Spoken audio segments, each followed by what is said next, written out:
Much. I listened intently to my opponent, Mr. Murray, but it's unconvincing. When I worked with President Clinton in the 1990s, I chaired what was called the New Democrat Coalition. In fact, I was a founder of it. And not only did we pass welfare reform so that all of welfare was intended for people to be able to work productively and to get their children into good schools.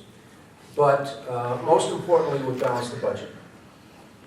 We said that we will not increase spending without comparable amounts of revenue, and we won't cut taxes without also cutting spending, and it worked.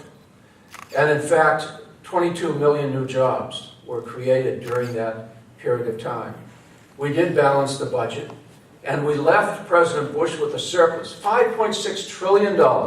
In fact, at the end of this year, we would have completely paid off the debt.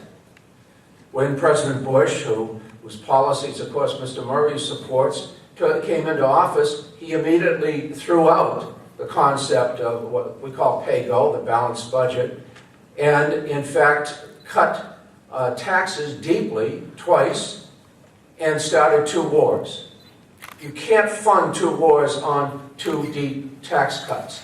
And what has happened since the tax cuts primarily benefit the wealthiest people who earn the most from capital gains and dividends and the like, wealth has become concentrated in the very wealthiest in this country.